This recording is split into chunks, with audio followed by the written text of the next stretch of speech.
When the world goes quiet, some voices still remain. Not every soul finds peace when the clock strikes 12. There are stories hidden in the shadows, whispers drifting between the living and the forgotten. Some stories linger, some souls don't leave. Welcome to Stillness After Midnight, where every silence tells a story.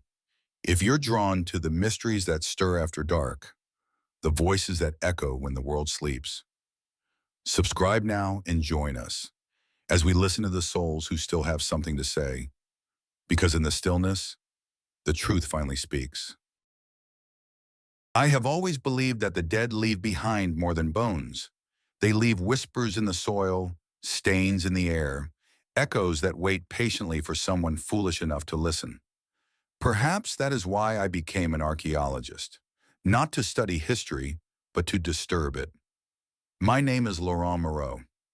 For years, I traveled from desert sands to frozen ruins, tracing the shadows of forgotten dynasties. I wanted to see the faces of the past, to touch the breath of kings who once ruled.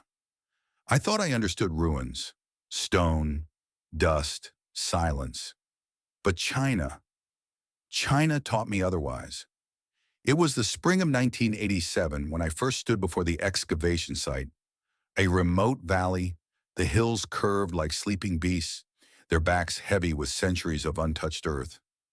The villagers spoke little of the place. When they did, their eyes avoided mine, as though naming it might summon something unwelcome. I mistook their silence for superstition. I was wrong. The first shovels broke ground, and with them came a draft of air that felt impossibly cold, like something exhaled after 1,000 years. The soil gave way to stone slabs, carved with symbols I could not recognize. Not dragons, not phoenixes, something older, something that spoke not of glory, but of punishment.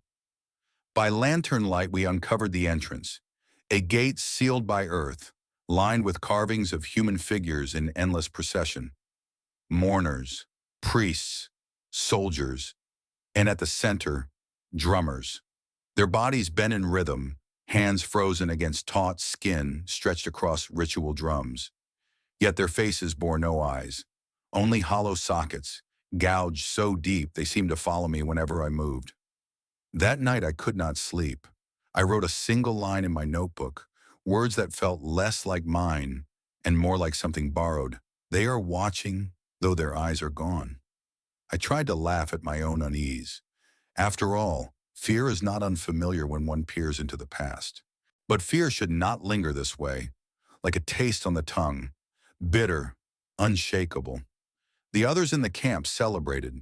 To them it was discovery, proof of another forgotten king. To me it felt like intrusion. The ground seemed restless under our boots, as though we were not uncovering stone, but prying open a wound. I tell you this not as a boast nor a confession. I tell you because memory has teeth. Because there are nights when silence is not silence at all, when it drums. And if you ever find yourself in a valley where the wind moves like a funeral procession, I beg you, do not listen too long. For once you hear the first beat, it will never leave you. I arrived before dawn, when the hills were still only silhouettes and the camp lamps made small moons of smoke. The generator settled into a growl. I drank burnt tea and watched the eastern ridge turn from iron to ash. The valley kept its distance, as if a patient hid a scar beneath a sleeve. We had staked our grids the day before, string and chalk on wooden tags. Grid A3 promised stone, grid B1 clay. I pinned my journal open with a trowel. Proceed with caution, locals advised offerings, except for morale. A small shrine stood by the tool shed, a brick platform, a bowl of sand, 3 sticks of incense, 2 mandarin oranges. Red paper fluttered on the fence. Professor Chen assured me the talismans were benevolent, requests, not threats, but he bowed all the same. The first shovels bit into the grid as the sky paled. Lows hardened under our tools. The smell of earth sharpened, mineral and cold. A young laborer named Min found a shard of lacquerware, the color of old blood. He held it up. I felt that quickening, the pulse of discovery that ruins more judgment than wine ever could. Careful, I said. Everything in context. By mid-morning, we uncovered a line of dressed stones, regular as ribs, running from grid A3 toward unmarked earth. When the brush whisked away the last skim of dirt, an edge appeared, an angle too precise for chance, meeting another at a darkness that made my mouth go dry. We had found the corner of a shaft, and within it, the promise of a doorway. We enlarged the trench brick by careful brick. Chen read the chipped inscriptions as we went. Not quite standard, he murmured. Punitive language, not blessings. He touched one ideograph. Bound, or confined. By noon, the entrance revealed itself. A sloped ramp descending into a shadow that drank the light. On both sides ran bas-relief figures in procession. Soldiers with lowered spears, priests with sleeves over joined hands, and drummers, row upon row, bodies leaning into motion, mallets lifted, skins poised before strike. Many reliefs had weathered, but these bore a peculiar uniformity. Every face had been made eyeless, not worn away, chiseled out, cleanly, relentlessly. Who would do that? May asked, our youngest steady hands, a gentle voice. Someone who feared being seen, I said before thinking. Then softer, or someone who hoped to keep the dead from finding their way back. We rigged lamps and took rubbings of a frieze where the drummers changed formation between panels, as if stone itself kept time. The air from the shaft breathed cold against our wrists. It crept through sleeves and laced its fingers behind the heart. Min's chisel slipped and nicked his finger. A red bead welled, fell to the cleared stone, and vanished, as if the floor had swallowed it. He laughed too loudly. Auntie Lin tied a scrap of red cloth around his finger. Keep the gate hungry, she told him, then pressed 3 joss sticks into my palm. I lit them. Smoke rose like writing in a language I did not know. The smell sweetened the air. Something in me loosened. By late afternoon, the ramp was cleared to the threshold. Bronze studs, black with age, marched across stone doors, veined like old ivory. Where a royal name should have been, a broken circle remained. Punitive tomb motif, exile in death after exile in life. We photographed the doors. The flash made us ghosts for a blink. Chen traced a broken seal. Not official, he said. Local, improvised. The court may not have sanctioned this burial. Birds went quiet as the sun lowered. Even the generator seemed to murmur. Shadows slid down the ramp like silk. I considered waiting for morning, but discovery has its own gravity. We set lamps and prepared to test the doors. I placed my palm against the stone.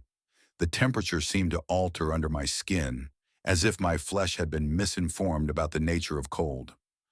For a moment I thought I felt a vibration, like a train through rails, long before hearing it. Nonsense, I told myself. Ready? I asked.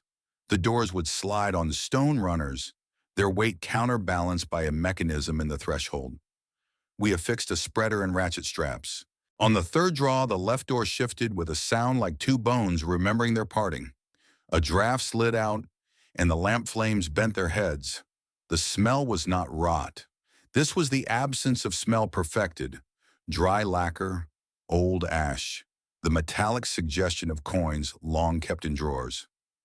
Beneath it, faint as a stain beneath varnish, something of drum skin, fat cured and stretched, a ghost of animal heat so old it no longer warmed.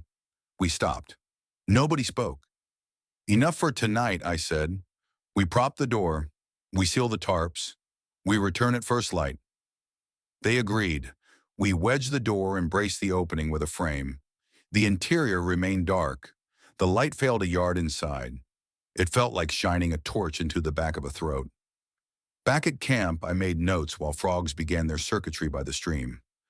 Auntie Lin ladled rice porridge and told us her father had refused to graze animals in this valley and had lived to 93. I asked what he'd said about the place. He said the ground keeps time, she replied. You plant here only what you are willing to harvest later. She set 3 pickled plums beside my bowl. After dinner, I returned alone to the ramp. A foolishness I excused as responsibility. The tarp sighed. Moss flirted with the light. The door waited, parted by a hand's breadth. It occurred to me that some doors keep occupants in. I touched the nearest relief. A drummer mid-motion, mallet uplifted, wrist cords rendered so vividly stone suggested sinew. The sockets gaped like nests long vacated. My fingertip grazed the hollow, smooth as water-worn bone. I withdrew my hand and found absurdly that my pulse had adjusted to the poised mallet's rhythm, not sound, but count. A gate is a wound that has decided to remain, I wrote later. We dress such wounds to cross them. Then, eyes removed systematically across all figures, including drummers. Hypothesis, ritual blindness to prevent return. Sleep did not arrive, it conceded. I woke to the clink of cooling metal, the far stir of animals, the creak of a branch letting go. At one point I pressed my palm to the tent floor to test whether the ground hummed. Only canvas and thistle answered. Just before midnight, wind came down from the pass and fingered the tarps until they thrummed.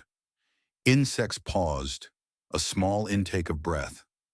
The camp sank into a listening so complete that conversation would have sounded like blasphemy. I tell myself there were no sounds from the ramp, only the memory of my hand on stone, and the memory in that stone of hands that had held mallets until the gesture became endurance. I will keep telling myself that until the telling ceases to matter. Near morning, birdsong broke the night like glass. We rose, we boiled water. We pretended the day ahead would be like other days. I checked the wedges. They had not moved. Only the air seemed to bear a memory, cool beneath the ordinary cool, as if the earth had tucked a thought away and hoped I wouldn't notice. Today, I told May as the first shovel scraped, we document every relief before we step inside. No heroics. She smiled. You say that every time. Perhaps I remember only the times I meant it. 2 stonemasons from the next village joined us. They propped the door farther. The dark accepted the insult with silence. When I pointed a flashlight inward, the beam died a foot ahead as if startled. That odorless odor returned. The drum reliefs repeated along the inner jambs. Their arrangement formed a pattern of numbers, measure, not song. I made a note to consult a text on ritual mathematics I had once dismissed as fanciful. Before lunch, an old monk arrived, a staff clicking stone in a rhythm both casual and ceremonial. He and Chen spoke at the edge of the ramp. When Chen rejoined me, he said, he thinks some names are not spoken because the mouth remembers what happens when it does. He suggests a drummer when we open the inner chamber. To honor the dead? To keep them busy, Chen said. Clouds gathered over the pass. The air charged. We set a second line of lamps and checked the braces. Everything held. We had brought the threshold into the realm of the possible. That night I wrote plainly, as if clarity were a shield. Entrance cleared. Doors part on runners. Reliefs, drummers, mourners, priests, soldiers. All eyes chiseled out. Broken circle where name should be. Air dry, lacquered, metallic. Decision, enter tomorrow after full documentation. Note, local sentiment serious. Monk advises ritual rhythm as precaution. Then reluctantly, when my fingers touched the carved socket, I felt, not emotion, but count. As if the stone was not telling me a story, but keeping time. Lanterns died in order, like shutters closing before a procession. In the darkness I imagined the poise of a mallet held aloft, the long breath before the first beat, the kind of silence that accumulates not from lack but from waiting. Tomorrow we would open the gate like a book we had no right to read. We would turn the page. We would say the words. We would find that some words speak us back.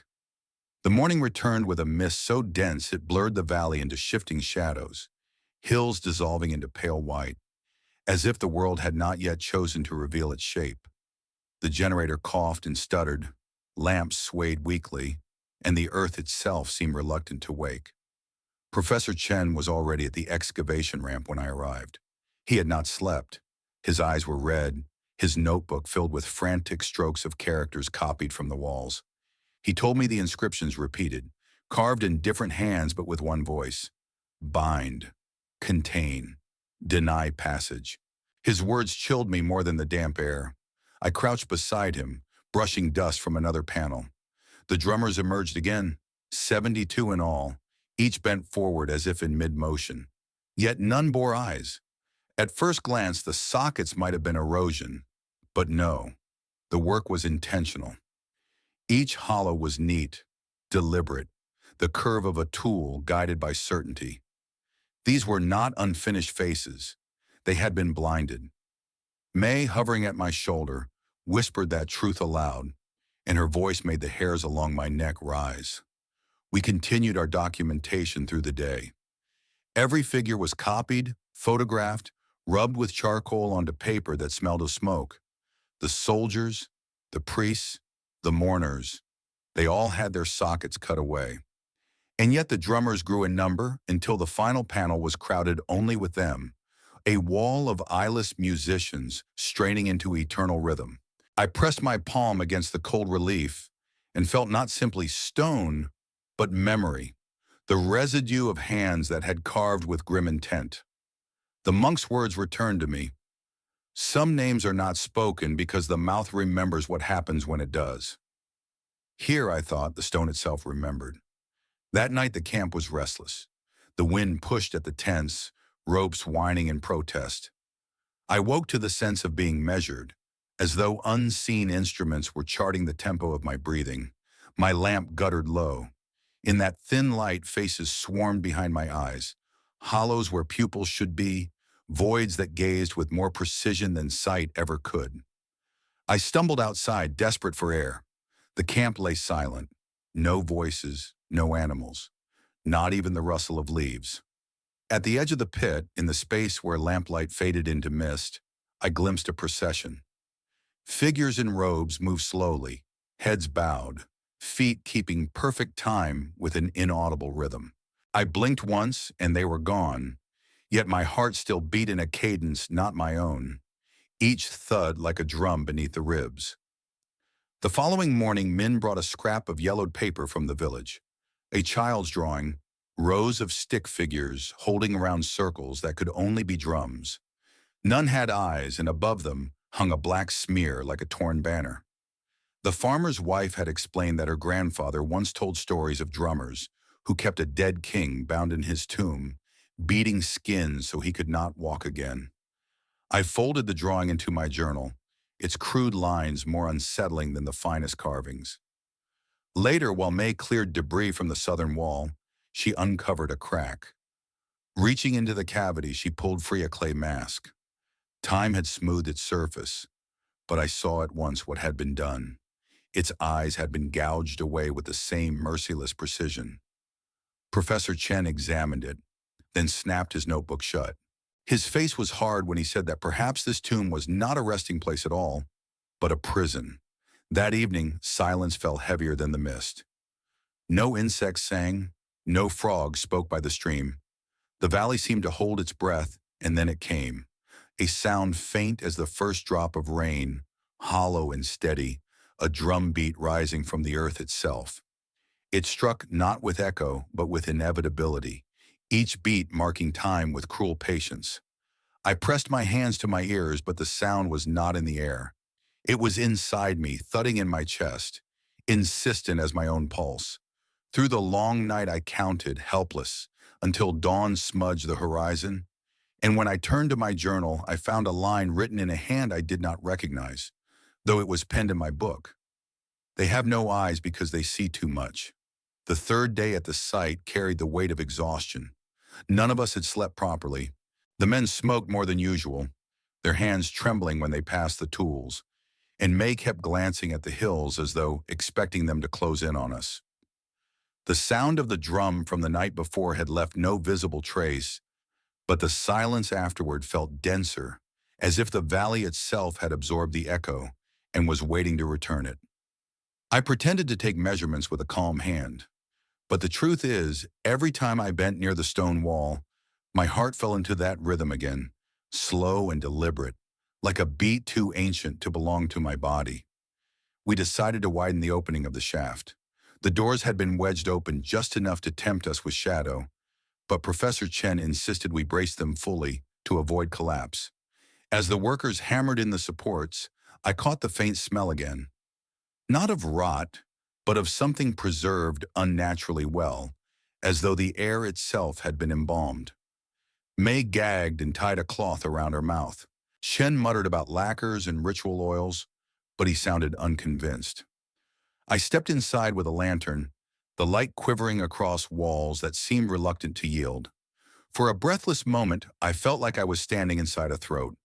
The chamber was narrow, the reliefs continuing in processions deeper into the dark. At my feet, the dust looked undisturbed, yet the pattern of it seemed wrong, as though it had settled in waves from some vibration long after burial. My hands shook enough that the lantern hissed. I steadied myself and whispered into the silence, half to hear my own voice. Nothing lives here. But the silence that followed was so absolute that my words seemed to wither before they could fall. That night the first clear beat came, not faint, not imagined, clear, hollow, and heavy, rising from beneath the floor of my tent. I sat upright. Certain men or one of the others had dragged a drum into the camp as a cruel joke. But when I stumbled outside, the night lay bare. The generator was dead, the lamps smoldered low, and the camp was quiet as a grave. Still, the beat continued. 1, 2, 3. Each thud shaking something deep inside my ribs. I followed the sound down to the pit. The mist had sunk low, curling inside the trench like smoke from an extinguished fire. The open door yawned, and from within came that steady rhythm. My lantern flame bent as if cowering. I should have turned back. I should have roused the others. Instead, I stood at the edge, staring down, waiting for the silence to break me. And then I saw him. A figure stood at the bottom of the ramp, robed in pale funeral cloth, hands clutching a drum as tall as his chest. His skin was white as salt, his face hollow, his sockets black and bottomless. Yet his hands moved with perfect calm, striking the drum in that slow, inevitable measure. Each beat shuddered up through the soil and into my bones. He did not look at me, yet I felt stripped bare, as if my entire being were only another skin stretched tight across a frame, waiting to be struck. I cannot tell you how long I stood there, minutes or hours. It doesn't matter. When I blinked, he was gone, and only the open shaft remained, breathing its ancient cold. But the sound did not leave me. I carried it back to my tent, where it continued in my chest like a parasite that had chosen me for its drum. In the morning, I found Min pale and trembling. He swore he had heard the same beat, and worse, that in his sleep he had seen rows of drummers encircling him, their mallets rising and falling in unison. But the sound came not from their drums, only from inside his skull. When he woke, blood had trickled from his ear. I checked my journal for the notes I had made, but my hand faltered when I saw a fresh sentence scrawled across the margin in a trembling script. The drum is not sound. It is a heart that refuses to stop. I do not remember writing it. The valley grew stranger with each passing day. It wasn't just the carvings or the drum beats that haunted us. It was the stillness that pressed down even in daylight, as though the air itself remembered what it had once held. Our camp, usually filled with the banter of laborers and the clatter of tools, was subdued. Voices dropped into whispers, and every strike of a pick seemed too loud, too intrusive, like we were trespassing in a cathedral that tolerated us only out of cruel patience. That evening, as the lamps were lit and the shadows stretched long across the dig site, I returned alone to the edge of the excavation pit. I told myself it was only to record more notes, but the truth was simpler. I could not stay away. Something pulled me back, as though the hollow eyes of the stone reliefs had reached inside my skull and were guiding my steps. The tarps rustled softly in the wind, and the ropes creaked like strained voices. I leaned over the edge. At first there was nothing. The trench yawned open, the ramp leading down into that parted doorway where our lamps never reached. The dark was thick, unbroken, and then it shifted. At the very lip of the opening, where shadow met lamplight, a figure stood. He was clothed in white that trailed across the ground like fog, his hands resting upon the rim of a funeral drum. The surface of the skin caught no reflection, but I could feel it pulse, faintly, as though it shared breath with the earth beneath us. His head lifted slowly, and though the distance was wide, I saw his face as clearly as if he stood before me.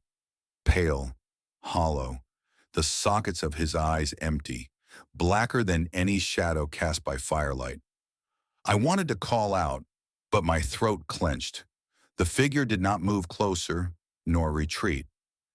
He simply stood, waiting, watching without eyes.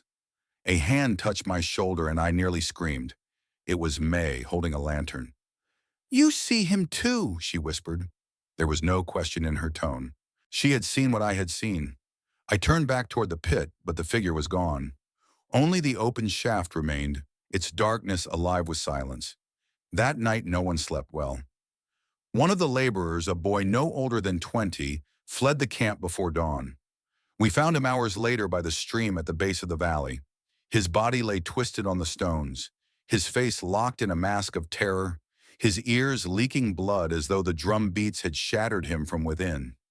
No animal had touched him. No wound marked his flesh. Only that frozen look of one who had seen too much. We buried him quickly without ceremony at the edge of the forest.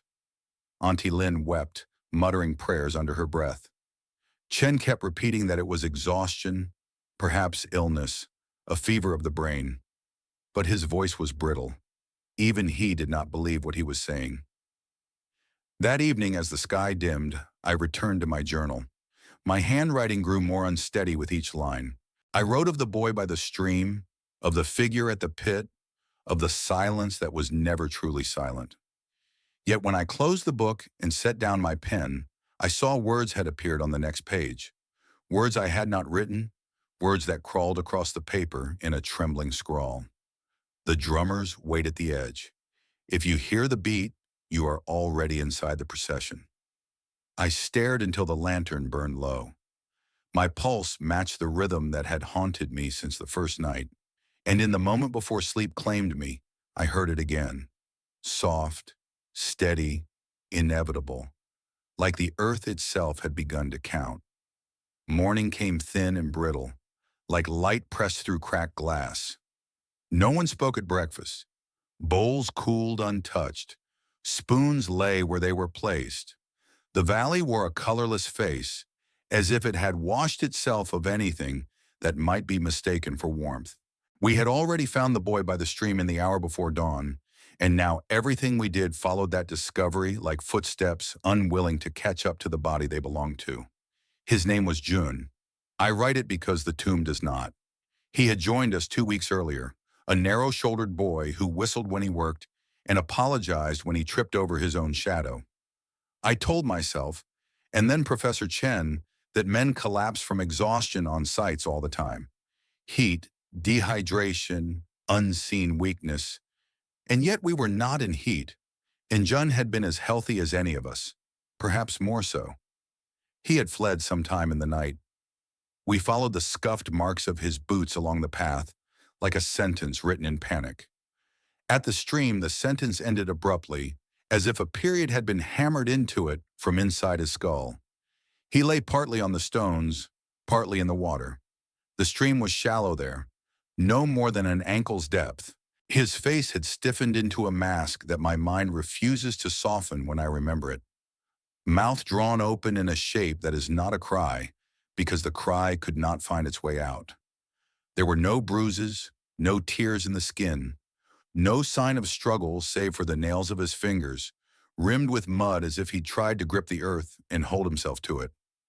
The only visible stain was a thin thread of red that had dried from each ear down to the curve of his jaw. The water did the rest, diluted what had bled, carried it away, made it seem minor, as if the stream had decided that horror looks better when it is tidy. Auntie Lin covered his face with her apron, and Min turned away and was sick into the reeds. Chen crouched, fingers poised inches above the boy, then withdrew his hand as if even that small trespass required permission we did not have. There should be a mark, he kept saying under his breath. If there is terror, there should be a mark. But the mark, I thought, was in the air itself. It pressed on the skin lightly like a veil, and the skin pretended not to feel it. We carried June to the edge of the trees and laid him on a sheet. The stream went on, saying what it always says when the living do not force another meaning upon it. Rills, eddies, tiny collapses over stone, a music without mallets. I stood listening until the rhythm of it seemed to slip its fingers into the rhythm already lodged in me. Water and drum, drum and water. Something ancient learning a new tongue. Word went to the village, and word returned with the old monk from the day before. His staff clicked out a patient measure on the path. Click, pause, click. Pause the way a man might speak if he had all the time in the world and none at all. He knelt by June, eyes closed, head bowed. When he rose, he did not look toward the pit, as if not looking could lessen its appetite. "We need to call the county," Chen said at last, breaking whatever spell governed our silence. "There must be a report. They will send a doctor. They must." He turned to me, seeking a Western ally for the world that keeps its papers in order. I nodded because the nod was expected, because structure is a raft we pretend can float on any sea. A runner went for the telephone at the road camp. By midday, word came that the line was unreliable, officials delayed. The valley felt larger with every hour of waiting, as if distance itself had grown inside it. When the monk spoke, his voice was kind and unhelpful to any record that requires proof. "The boy ran when he should have been still," he said. "Sometimes stillness is the only speed permitted." He opened a cloth bag and took from it a small wooden fish, the kind monks strike to keep the sutras paced. Its lacquer had long since dulled into the mat of use. He placed it in my hands. "Why me?" I asked before I could stop myself. He smiled in a way that suggested I had asked the wrong question, and that the right question could only injure me. "Because your heart is already listening," he said, "and because you have not yet decided whom to obey." We held a modest rite at the edge of the trees. Auntie Lynn burned joss paper to purchase a little comfort for a soul on an unfamiliar road. Min recited a prayer he half remembered and half invented. The smoke rose and then unbraided, losing itself among branches that had spent too much time practicing how to be still.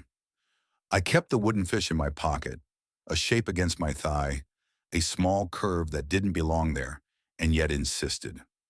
When we returned to the stream after the prayers, the water had darkened in some trick of cloud.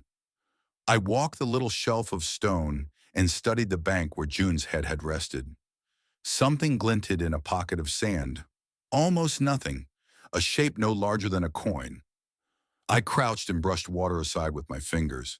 Flat metal winked once, then surrendered. It was a bronze disc, the patina green as dried lichens, its center pierced. Not a coin, I thought, though coin-like. Around the rim, a motif of a circle intentionally broken at the top. How many times does a symbol have to repeat before a man admits that coincidence has retired from the conversation? I slipped the disc into my notebook and felt the paper chill against it, as if the book recognized a kin it had not met. When I stood, the monk was watching me in the mild way of a doctor who already knows the diagnosis you plan to avoid. "The broken circle," I said in the tone of a man making small talk at a wake. "The sky," he replied simply. "And what breaks the sky?" I did not ask him to continue. He did not need an audience to understand his own words. We left June's body for the officials. The rest of us tried to return to work. "We continue the documentation," Chen announced formally, like a teacher whose class requires an intact routine. But the men moved as if they were performing for an examiner who would not pass them regardless.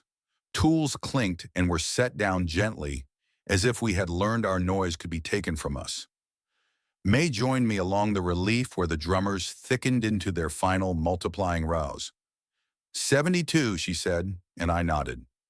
"Do you think they counted the living among them?" she added, and I did not answer because the question had placed its fingertips on the edge of a truth I refused to name. I traced, with the smallest part of me, the hollow of one stone eye.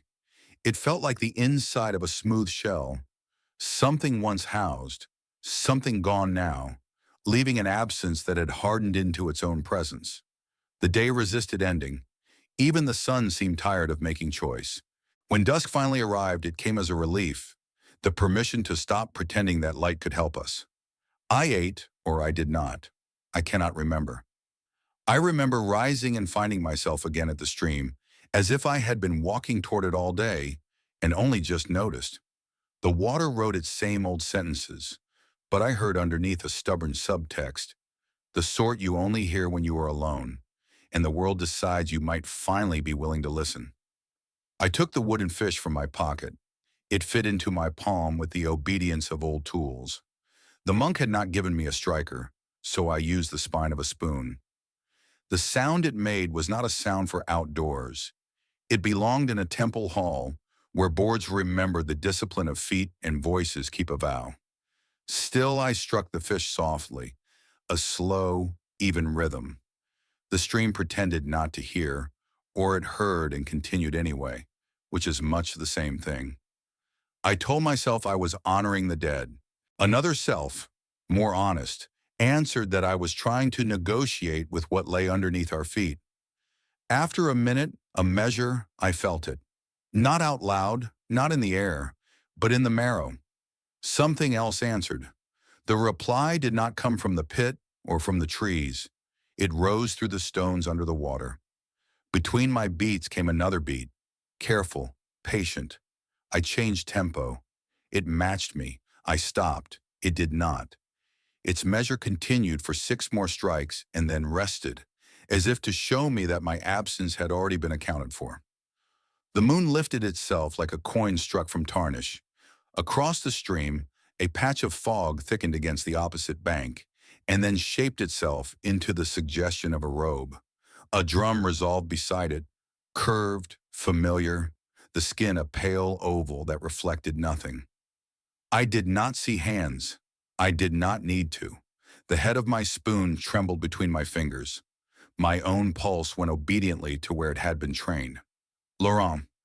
May's voice behind me was so quiet the name might have come from the reeds. Come away. I did not turn. Do you hear it? Yes, she whispered. And I hear what will happen if we pretend we do not. We left the stream with the moon showing us where not to look.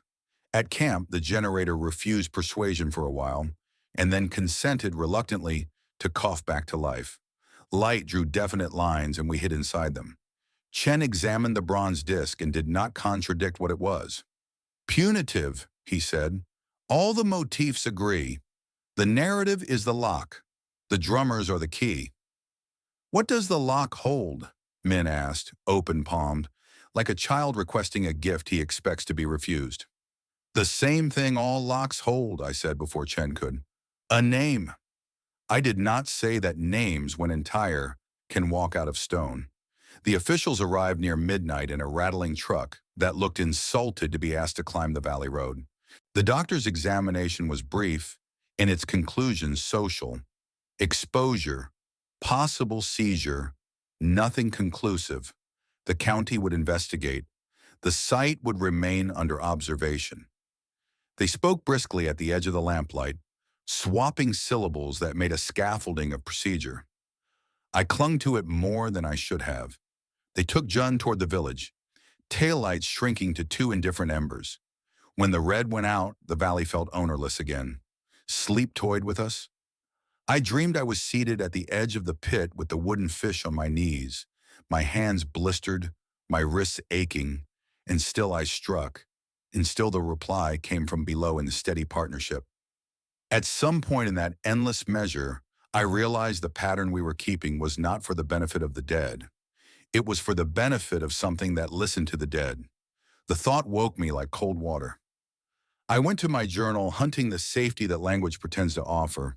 The pages stank of damp canvas and split ink.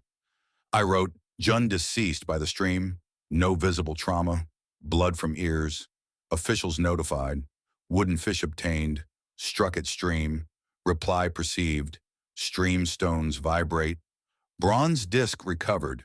Broken circle motif. Hypothesis: tomb as prison. Rhythm maintains confinement. I stopped, pen in the air, because a line had appeared in the margin in a script I recognized too well. My own, dragged through a hand that seemed not entirely mine. If the stream keeps the valley, and the drum keeps the stream, who keeps the drum? I closed the book and rested my forehead against it. I wanted to laugh at my fear the way children laugh when they think the laugh itself can convince the world that they belong to boldness. The laugh did not arrive. I lay down and listened to the night argue that it was still the world I had known. The night lost. The morning after, the camp was smaller by one permanent absence and many temporary ones. Two laborers asked to go home. Chen tried to reason with them. "There will be hazard pay," he said, and then seemed ashamed as the word hung there. Coins strung like paper offerings that cannot purchase the thing a soul asks for. He let them go. The rest of us moved as if inside someone else's dream, careful not to disturb the dreamer. At the pit, we did what scholars do when standing before a door that has warned them adequately. We stepped closer to read the warning better. I traced the sequence of panels again and saw an order I had missed. The way the priest's hands repeated a binding gesture in groups of 9. The way the mourner's sleeves always obscured their mouths when positioned adjacent to the drummers. Silence was part of the ritual too. Not only the beating, the ritual included withholding, rests inside the measure. What if the eyes were cut so the figures could not witness the binding? May murmured, or so they could not be charmed into mercy. She touched the stone with the back of her fingers, a tenderness I envied. "We do not open the inner chamber today," I said. Authority tried my mouth and found it passable. "We pay attention to what the narrative asked for." The monk who had returned and stood at the lip of the trench like a boundary you could neither cross nor draw, nodded once, as if I had conceded a rule that had never been mine to bend. We carried the wooden fish to the threshold and set it on a folded cloth. The monk produced a slender stick cut from a branch that had never touched iron. He passed it to me. "You will begin," he said. "You will keep a count of 49. You will rest at 6s. Do not steal the rests. They are what feed the lock." I resisted the absurdity that wanted to bloom. 49, 7 sevens, a number we give sanctity because we fear how much of the world declines to be numbered. I took the stick. I struck. It was not loud. It did not need to be, any more than the pulse in your wrist needs volume to insist that you are alive. By the 31st beat, sweat slicked my palms, though the morning had barely warmed. At each rest, the silence came alive like a creature sniffing at a threshold. By the 47th beat, my wrist burned. The monk lifted his hand and I stopped. The last 2 beats came not from me but from somewhere else below the doors. The echo I had dreaded smiled without a mouth. We stood without speaking until the quiet recovered from what we had asked of it. It seemed to me that the valley did not resent us. It merely counted us. The way a book counts pages. The way a lock counts turns. That evening, clouds pooled low enough to touch. The stream ran faster, as if it had been given new errands. I walked there alone again and did not strike the fish. I sat and watched the water make and unmake the same small shapes. In their churn, I saw every mistake I had ever promoted to the rank of decision. I saw Jun laugh at a joke about rope and bucket that had not been funny even then. I saw the bronze disc gleam green in the sand as if it had been waiting for me for centuries and had found me more or less on schedule. I saw the drum not as an instrument, but as a room. One I had already entered by mistaking a call for a curiosity. A thin thread of philosophy wound through my thoughts with the persistence of ivy. We come to graves, we say we are rescuing history, and history agrees briefly because it has learned that men require that sort of flattery. But graves are also barrels, and barrels hold what they are made to hold. If you remove the staves, what you pour out was always yours to drink. I did not sleep. I wrote one last line before the hour that has no rightful owner. We unbind the past and call it knowledge. The past unbinds us and calls it debt. When the first birds insisted on their little blue arguments at the edge of the light, I sat up and realized the wooden fish was already in my lap, and my hands ached as though I had been at work all night. I do not know whether I had. I do know this. Once a rhythm finds you, every silence asks to be measured. The boy's name does not answer when I say it into the stream. Perhaps names do not carry across water, or perhaps water understands that to keep a valley, some syllables must sink. Jun ran when stillness was demanded. We dug where reverence was expected, and now the valley counts us. 1, 2, 3, with a patient finger. The book we are opening has begun to open us. If there is a lesson, it is not the soft sort you embroider on a cloth and hang above your stove. It is the kind villages keep in the mouth of a well. Do not draw more than you can pour back without turning the rope around your own throat. The drum beneath the earth does not punish, it remembers. And if you invite yourself to be its memory, do not be surprised when it records you faithfully. By the 6th day, the excavation no longer felt like work. It felt like confession. Each strike of a pick, each brush stroke on stone, was not an unveiling, but an admission that we had already gone too far. The boy's death had altered the air permanently. Even sunlight seemed thinner, as though the sky itself had chosen to dim its lamp and watch.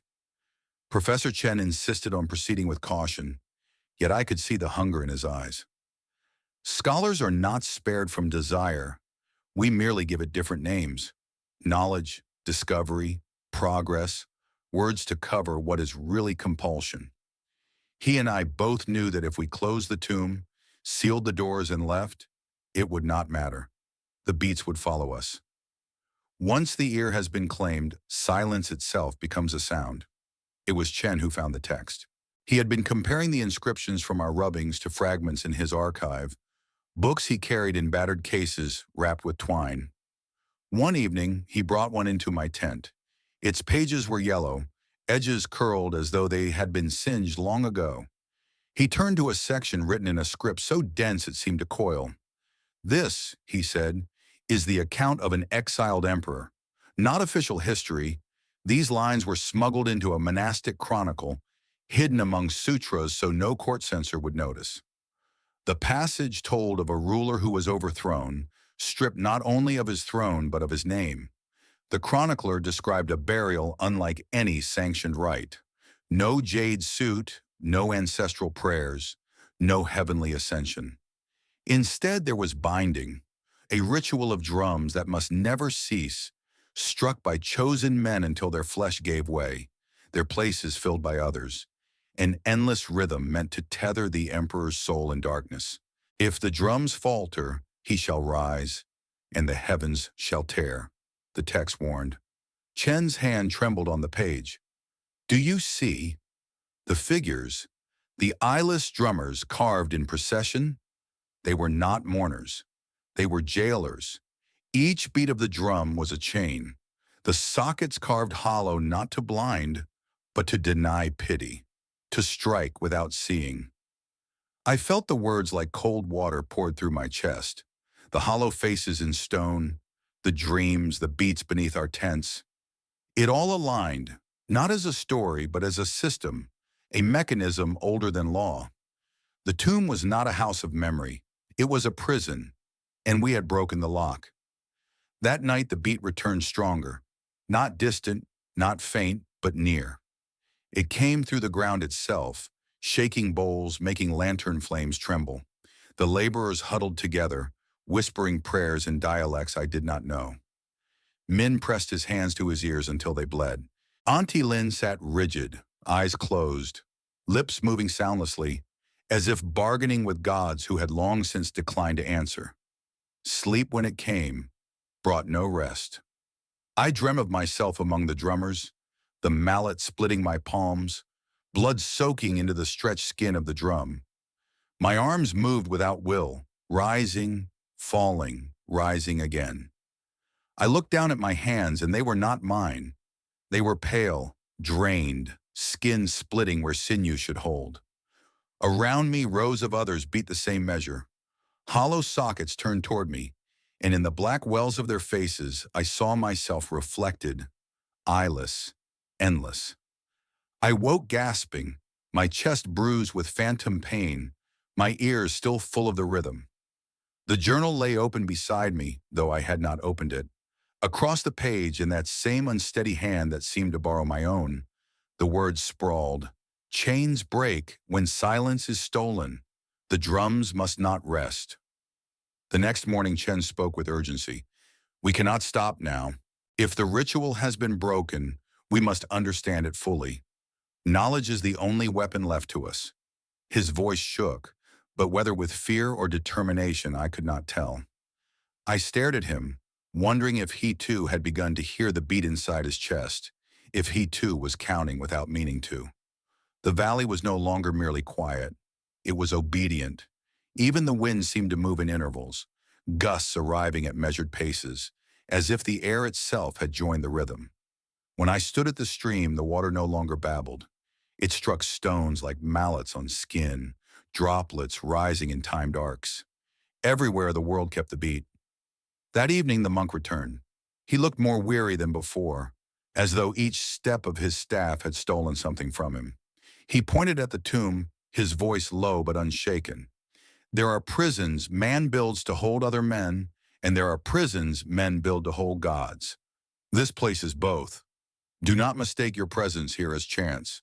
If you hear the drum, then you have already been chosen as one of its keepers."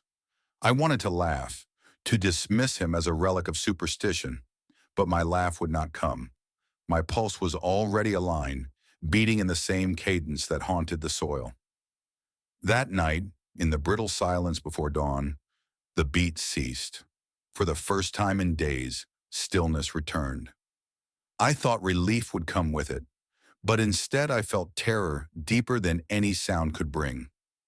I waited, trembling, for what might rise in that pause. And then, just as my breath began to steady, a new beat came, slower, heavier, a rhythm not of chains but of footsteps. Something had begun to walk. Daylight no longer gave comfort. Once, the sun had been a reprieve, scattering the night's phantoms, convincing us that imagination had overreached. But now the rhythm had seeped into the hours of work and meal and silence. We could hear it faintly, not always through the ears, but through the body itself, a throb in the teeth, a tremor in the chest. I would lift my pen to take a note and realize I was tapping its cadence against the page. May stirred rice at the fire and her wrist turned with the measure. Min cursed when he realized his foot had been striking the ground in perfect time. Sleep had become treachery. When I closed my eyes, the dream always began in the same way. I stood in an endless corridor lined with stone reliefs. The eyeless drummers surrounded me, row after row, their mallets poised in the air. I could not move forward unless I raised my own arms to join them. And when I did, the mallet appeared in my hand, heavy as bone, slick with a dampness I could never wash away. Each strike in the dream bruised my waking palms. I would wake in sweat, fingers curled as though still clutching wood, nails cutting into skin. The valley itself seemed to pulse. Birds no longer perched near the pit. Dogs from the village would not cross the ridge. At night, the wind dragged itself through the tarps in slow intervals, each flap of canvas echoing the drum beat. Even water from the stream no longer soothed. When I bent to drink, it tasted metallic, as though the rhythm had entered the current and was beating against the stones beneath. Professor Chen buried himself in the text, eyes bloodshot, muttering lines of translation that stumbled over themselves. "If the rhythm falters, the emperor's breath returns," he said again and again, as if repeating it could transmute horror into scholarship. They blinded the drummers because pity weakens the hand. They struck without eyes, without mercy. He caught my sleeve once, gripping hard. "Laurent, do you not see? We are keeping it alive by hearing. Every ear that listens is another mallet. We are the ritual now." His words would have seemed madness, but I could not deny them. Each of us carried the beat inside already. Whether we struck or not, the sound did not leave. That evening I wrote by lantern light, hand trembling. My journal entries had become less notes than confessions. I wrote of my dreams, of the taste of blood in the stream, of the way silence itself had turned into an instrument. Yet when I looked back at the page the next morning, fresh lines stared at me in that borrowed hand. If you hear it, you are already striking. If you strike, you are already bound. If you are bound, you will never leave. The laborers began to vanish, not dramatically, simply gone by morning, leaving behind blankets folded too neatly, bowls washed as if they had prepared to depart in order. No one saw them go. No footsteps marked the dust beyond camp. We whispered their names, but the valley did not answer. Min grew pale, his hands shaking constantly. He said the beat never left his ears, even when he pressed them until they ached. He began to stuff wax into them, and when the wax failed, he tore cloth to bind his head. One morning I found him at the edge of the pit, rocking forward and back, his bound ears still leaking blood, as though the rhythm had torn through every barrier. He looked at me with eyes wide, pleading, and I had no words, only the terrible knowledge that I too would follow. By the seventh night, I understood what the monk had meant. We were no longer intruders. We were participants. The valley had recruited us, and the silence of centuries had found new hands. And still the echo grew. By dawn, it was no longer confined to the ground beneath. It lived in the air, in the tools we carried, in the very marrow of bone. I felt it when I pressed my tongue to the roof of my mouth. I felt it when I lay my head on the earth. It was everywhere, demanding not belief, but obedience. I tried to pray, though prayer is not something I had practiced in many years. But even my whispered words fell into the rhythm, each syllable caught by the beat, turning into another strike of the drum. I closed my eyes and understood with a certainty colder than the grave. Prayer was no escape. The rhythm was older than God's. That night, for the first time, the drum beat did not come from below. It came from inside my chest, rising in slow, perfect time. I pressed my palm against my ribs and felt my heart striking not for me, but for him, the king who waited in the dark, listening. And in the silence between beats, I thought I heard another sound, a breath, not mine. I no longer knew where the dreams ended and the days began. Sleep, when it came, was shallow, feverish, full of shadows that pressed against my skin. Yet the waking hours brought no escape, only the same shadows, the same rhythm, stitched into every sound of the valley. The difference between vision and memory dissolved, until I feared that my own thoughts were not mine at all, but echoes cast from a deeper well. On the ninth night since we opened the doors, the dream arrived with a clarity so sharp it felt truer than waking.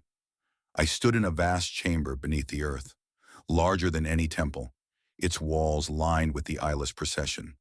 They were no longer stone. They moved, their heads tilted forward, their shoulders strained with effort. Each raised mallet fell with mechanical inevitability, striking drums stretched tight with pale, translucent skin. The sound did not thunder. It seeped, low and endless, a tide of grief made flesh. I looked down, and in my hands was a mallet. My wrists ached with each strike, the wood slipping from my blood-slicked grip. Yet still I struck, again and again, my arms no longer obeying me. The rhythm was all that mattered. Blood beaded at the tips of my fingers and ran along the wood, darkening with each arc. My heart kept time not for me, but for the drum. I realized with a sudden horror that my face was hollow, that my eyes were gone, carved away, leaving only emptiness that saw more than sight ever could. When I woke, I found my palms raw, red welts raised as though I had been gripping something too tightly. The mallet from the dream was gone, but the ache lingered. I sat staring at my hands until dawn. Others in the camp fared no better.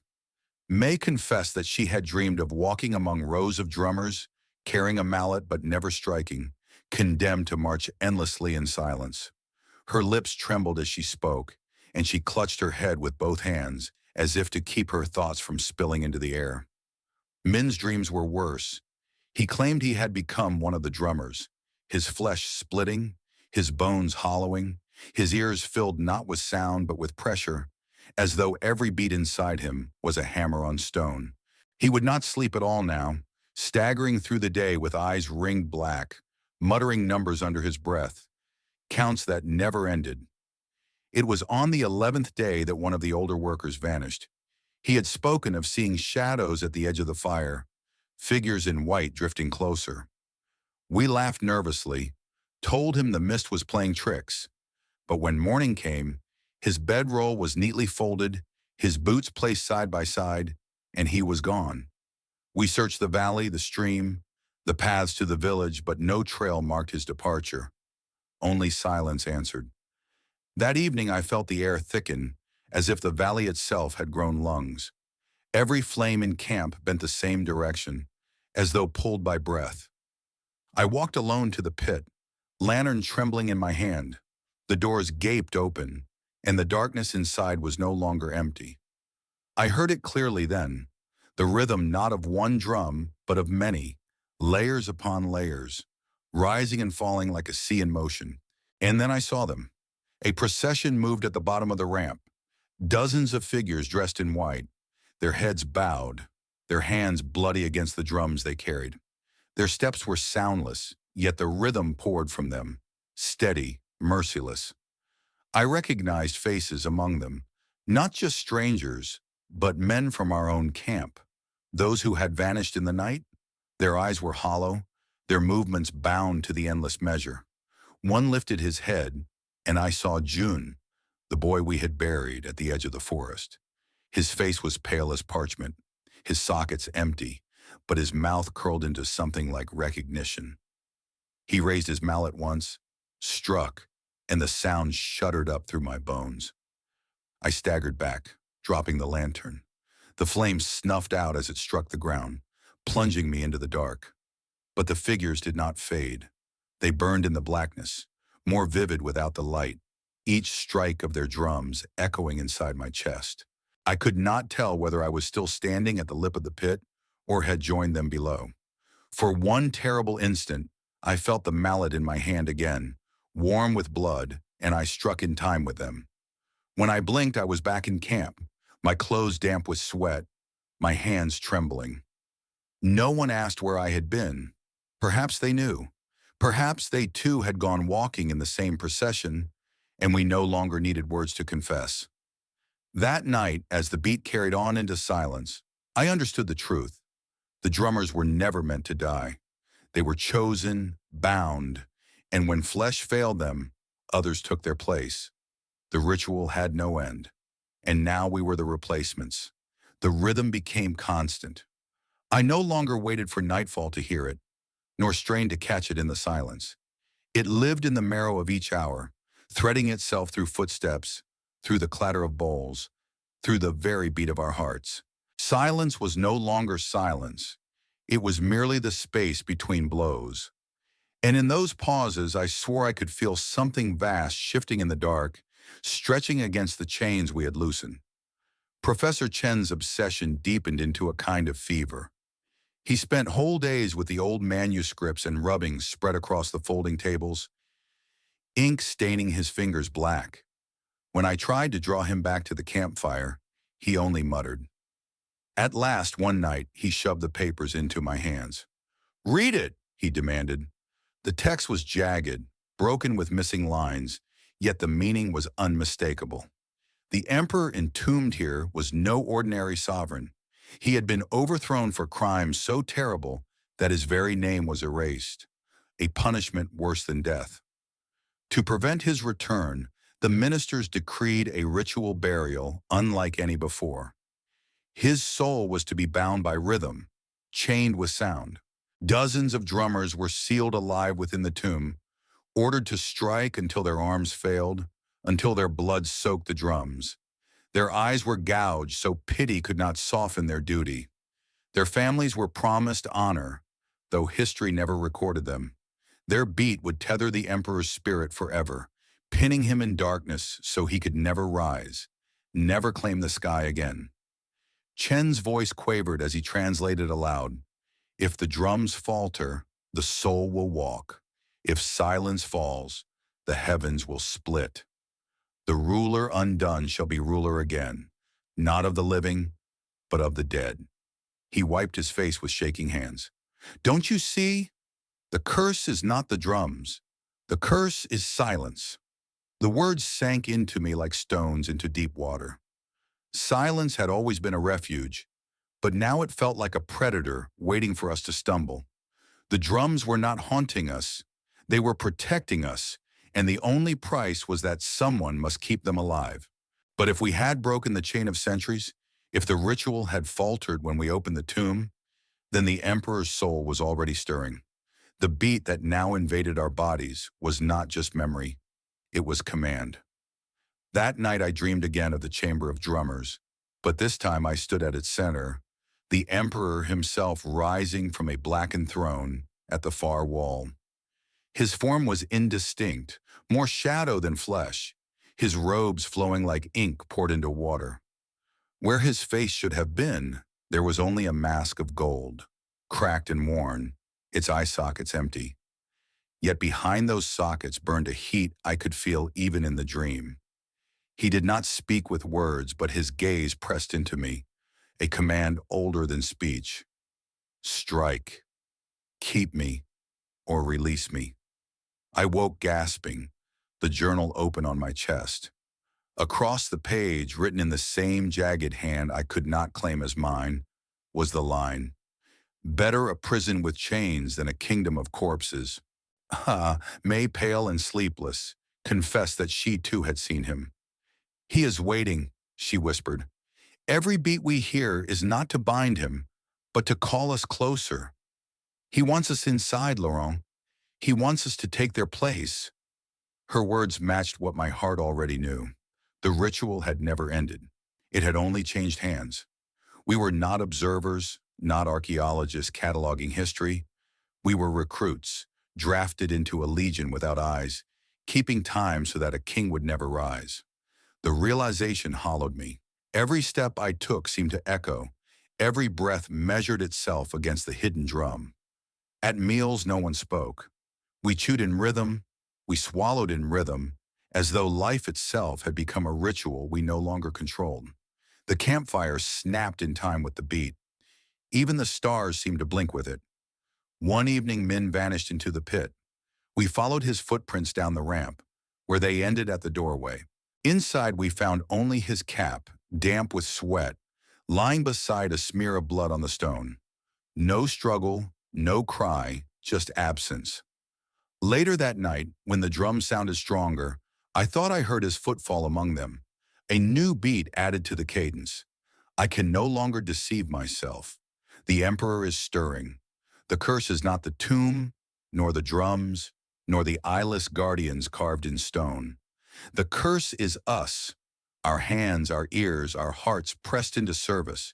We thought we were uncovering a secret. In truth, we were invited to participate, and now every time the beat falters, my blood runs cold with fear, because I know what silence means. It means footsteps.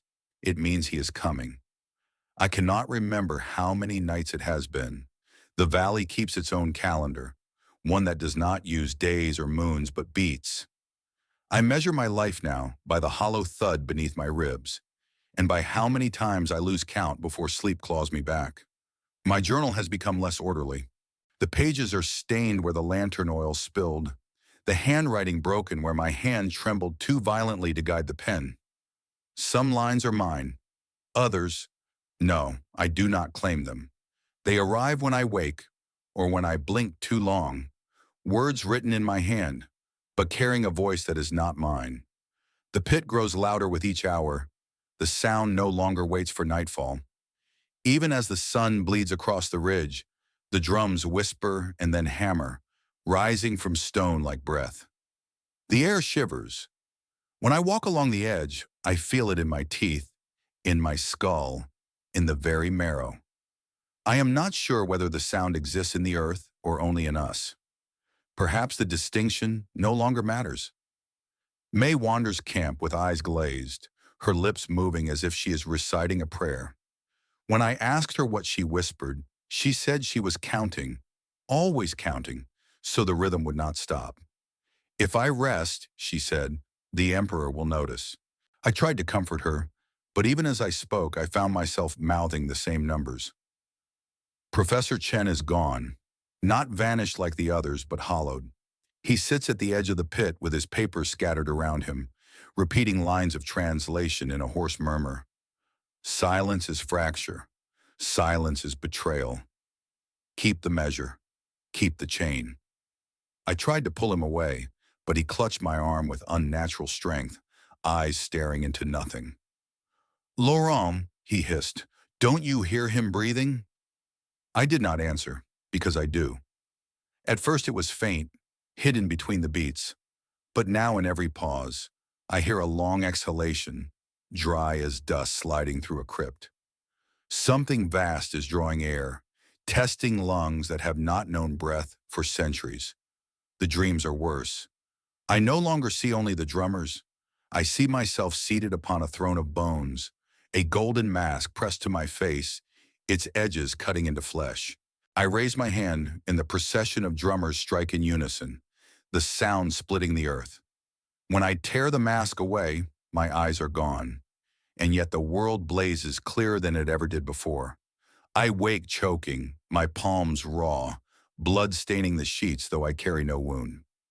Last night, Min's voice called from the pit. We had buried him in silence days ago. Or had we? Perhaps he had only vanished, like the others. But the voice was his, unmistakable, pleading, "Laurent, the chain is breaking. Take my place. Take my place." I staggered to the ramp, lantern in hand, and I swear I saw him at the bottom. His sockets were hollow, his mouth trembling, as if caught between scream and song.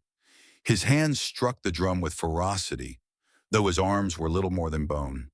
When he saw me, he smiled, or what was left of him smiled, and in that instant my hands itched to grasp a mallet, to relieve him, to become him. I dropped the lantern. The flame died. Darkness swallowed everything. But the beat continued, steady, patient, endless. I do not know how much of me remains. My journal is no longer mine. Some pages are filled with scratches, marks like mallets striking parchment. Others carry words that repeat endlessly. If it stops, he rises. If it stops, he rises. Over and over, until the letters blur into one another. Today I caught myself striking my thigh with my fist, keeping the rhythm as I walked. My skin is bruised, purple blooming beneath the surface, and still I cannot stop. If I pause even for a moment, terror floods me, because I know the silence will not be empty. Silence will carry footsteps. May has begun to bleed from her ears. She does not cry. She only whispers, "Not yet, not yet." Chen no longer speaks at all. He only rocks, his mouth open, as if waiting for a breath that does not belong to him. I write these words quickly before they are overwritten. I can already feel the weight pressing into my hand, guiding it toward another sentence not mine. The drum is a heart. If it dies, so do you. The pit waits. The emperor waits. And I am so very tired. But the rhythm will not let me rest. It owns me now. My only fear, no, my only certainty, is that soon it will not be enough for me to hear the drums. I will have to strike them, and when that happens, I will not return. I do not know how my hand still moves across the page. The lantern light shudders and gutters, and the shadows lean over me like mourners, too patient to speak.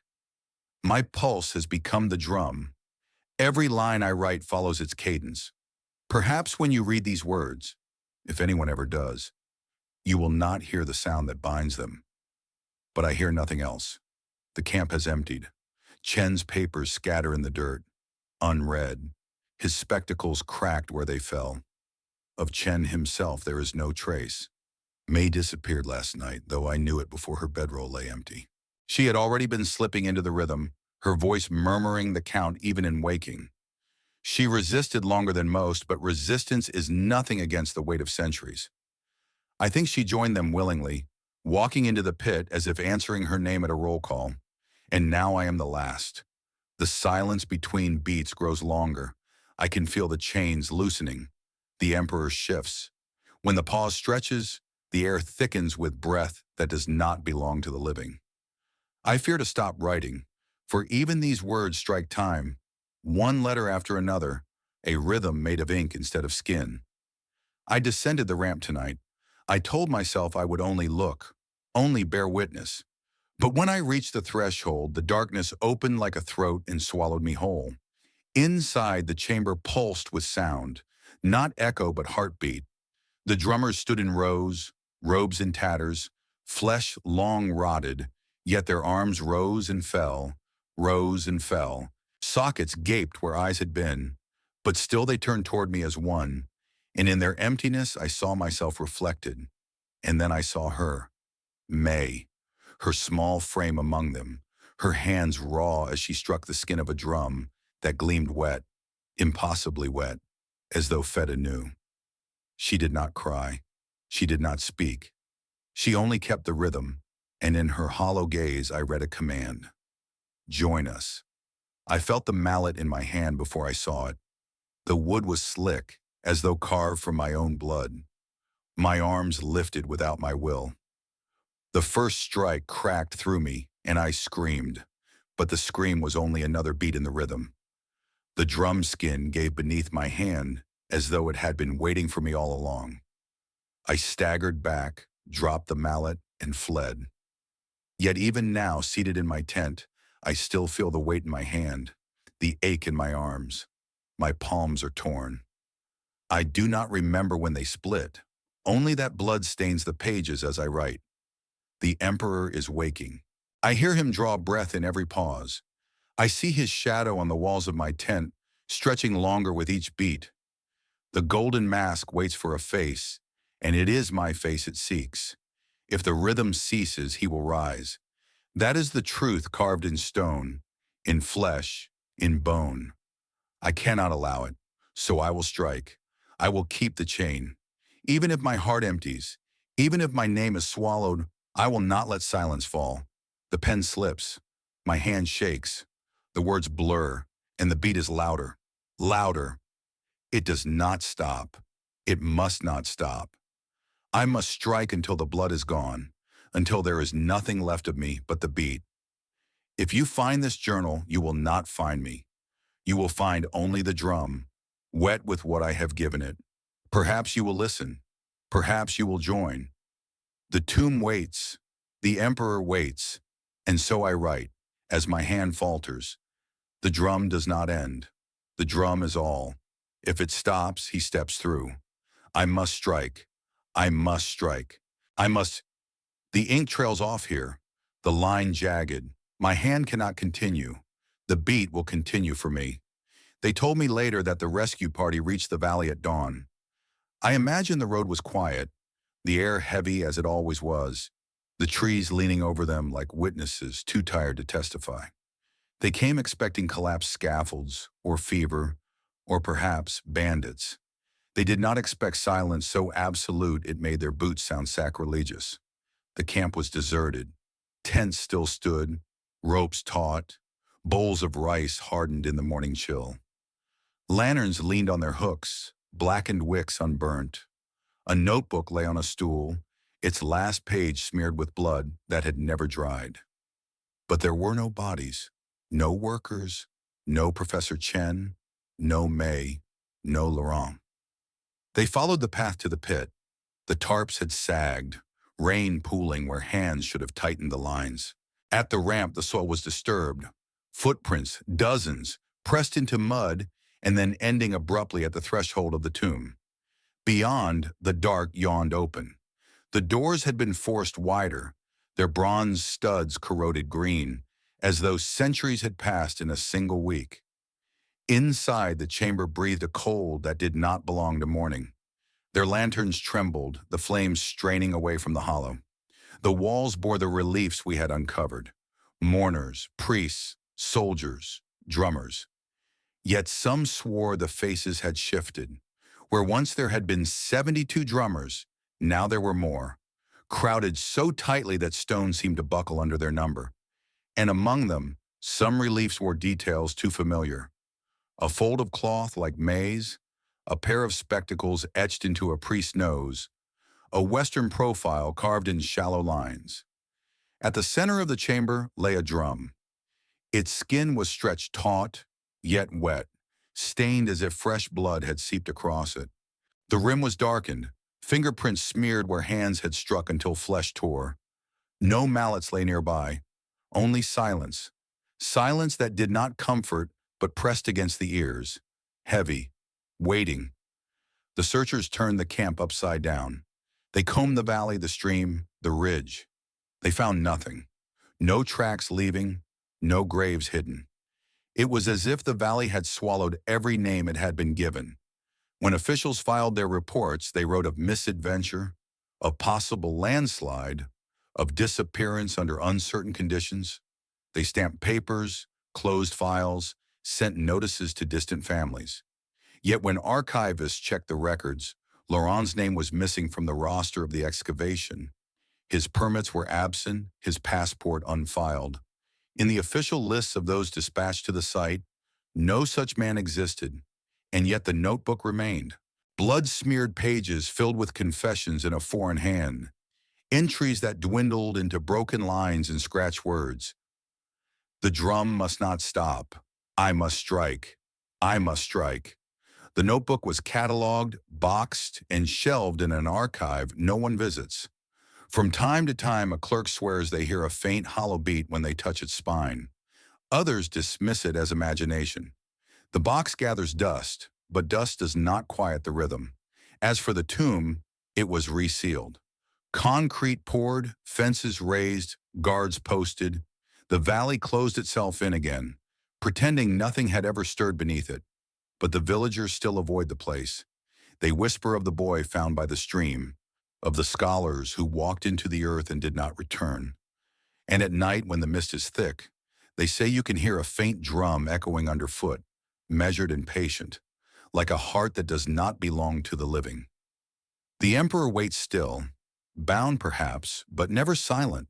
And if the beat should falter, if silence ever falls again, then the broken circle will open and he will walk.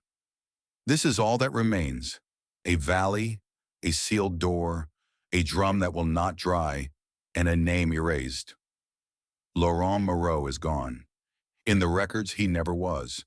Yet somewhere beneath the earth, among the endless procession of drummers without eyes, he keeps the rhythm still. Thanks for watching the whole video. Please give me a like and subscribe to the channel to watch more interesting stories.